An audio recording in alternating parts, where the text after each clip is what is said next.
Playing more music than the others. This is Alagad Radio 100.5 FM. Ang tingog sang hinuban. Huwag nailain pa. Lami aoy.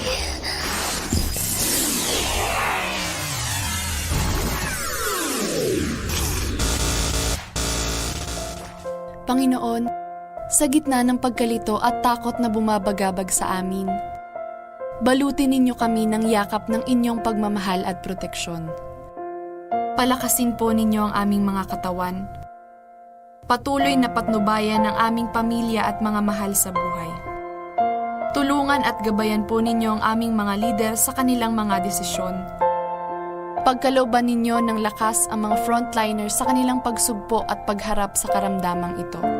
Aming Ama na pinagmumula ng aming kalakasan, kayo po ang magkaloob ng kagalingan sa lahat ng patuloy na lumalaban sa sakit na ito. Kayo po ang aming sandigan at takbuhan. Sa inyo po ang aming buong pagtitiwala. Dahil alam naming sa gitna ng krisis na ito, hindi ninyo kami pababayaan.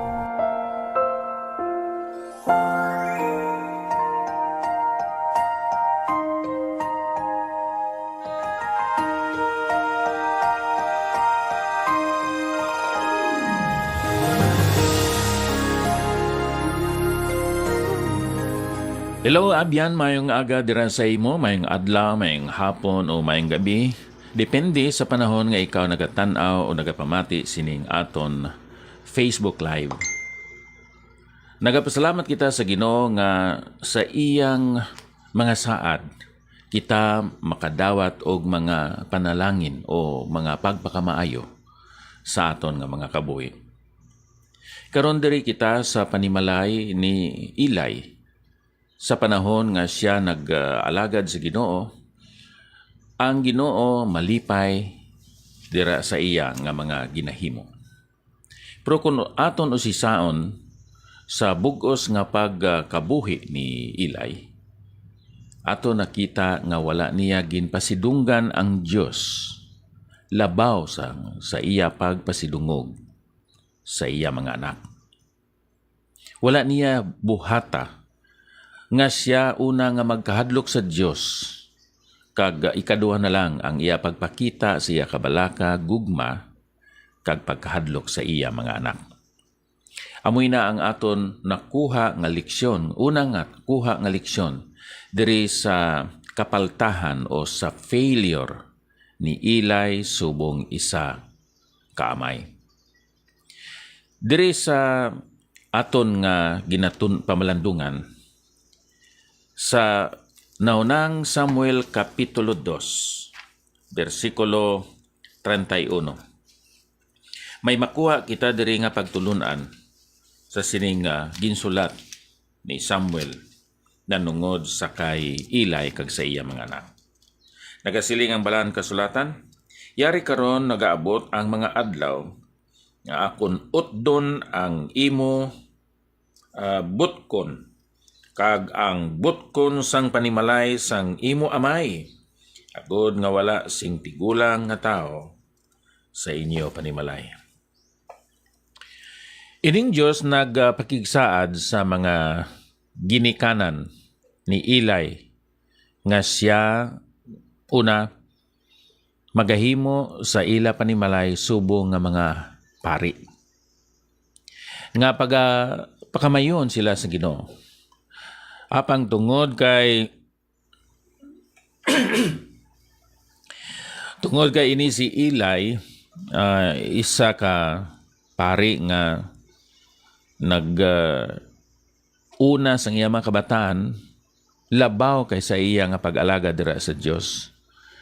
Ang saad sa Ginoo sa iya pagauntaton, i-revoke, hindi na pagatumanon.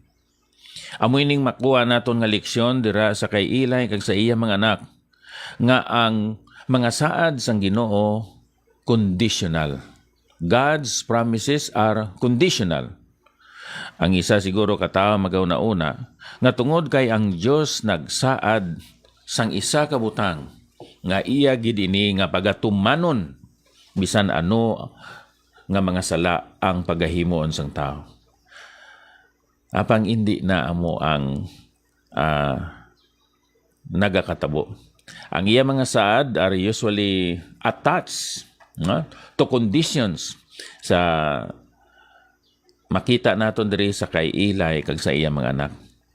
Na-revoke ini tungod sang failure ni Eli subong amay sa iya duha ka anak kag sa mga sala sang iya mga anak nga si Hopni kag si Pinihas nga wala maghatag sang pagpasidungog sa Dios.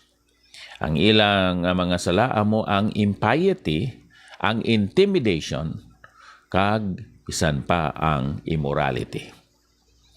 Kung aton usisaon, gindugangan nila ang ilang mga sala nga mo ang idolatry. Sila mga bugoy, ginuna nila ang physical nila nga mga kinahanglanon instead nga simbahon kag pasidunggan nila ang Dios.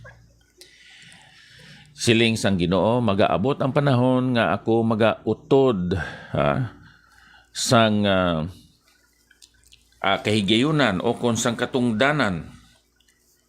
Utdon ang imo botkon kag ang botkon sang panimalay sang imo amay agud nga wala sing tigulang nga tao sa imo panimalay.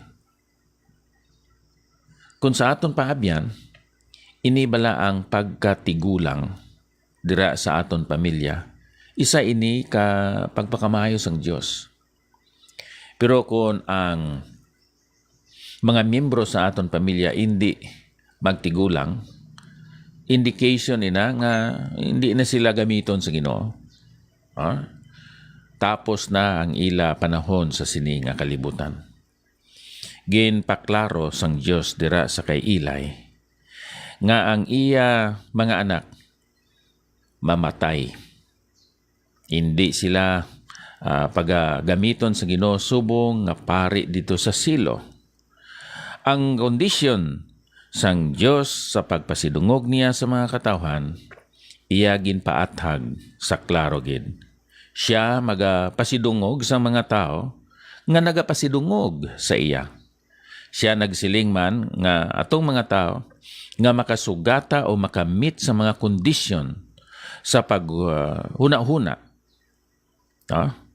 Nga unahon gid ang Ginoo magapakamaayo o magapasidungog sa ila. Pero atong mga tao nga they think lightly of God, they are impious before God, ang Ginoo magautod sang iya pagpakamaayo sa ila. Ari ang mga ehemplo diri sa Balaan Kasulatan nga ang Dios may mga saad pero may kondisyon ini. Kinanglan ang pagsalig, ang pagtuo, ang pagtuman, kag ang pagpasakop. Diri bala sa Henesis Kapitulo 16, sugod sa bersikulo sa Henesis Kapitulo 17, sugod sa bersikulo 1, tubtob sa 2, sang si Abraham kasyaman kag siyam katuig ang Ginoo nagpahayag kay Abraham nga nagsiling sa iya, ako Dios nga makaako, magawi ka sa tubangan nakon kag maghimpit ka, kag magahimo ako sang akon katipan sa tunga nimo kag nakon, kag magapabuad sa imo sing lakas. So ang saad sa Ginoo nga pagapabuaron siya nagdepende diri sa bersikulo 1. Ako Dios nga makaako, magawi ka sa atubangan nakon kag maghimpit ka. So once nga maggawi siya nga matarong sa tubangan sang Dios kag maghimpit siya, magmatarong siya, ang buhaton sa Ginoo amo ining bersikulo 2. So ang Ginoo sa iya mga saad may kondisyon. Sa mga katawan sang Israel, diri sa Exodus, Kapitulo 19, versikulo 5. Area diri ang saad sa Ginoo, pero may condition. Busa karon, kung magtuman kamo sang akon tingog, kag magbantay sang akon katipan, amoy na ang buhaton nila. Ang pagpakamayo sa Ginoo amo ini. Mangin kaugalingon kamun nakon sa tunga sang tanan nga mga katawhan kay ang bugos nga duta akon. So, ang Ginoo may saad kag kung tumano naton ang iya kondisyon, siya magapakamaayo kag magatuman sa sina nga saad. Diraman sa kay Josue sa Joshua chapter 1 verse 8. Ang kondisyon dire amo ang pagpamalandong sang pulong sang Ginoo sa iya mga statutes, sa mga laws, commandments niya. Verse 8. Ining tulunan excuse me, sang kasuguan hindi magbulag sa imo baba, kundi magpamalandong ka sa iya sa adlaw kag gab-i agud nga makabantay ka sa paghimo suno sa tanan nga nasulat sa sini. Kay niyan mapabugana mo ang imo dalanon, kag niyan may maayo ka nga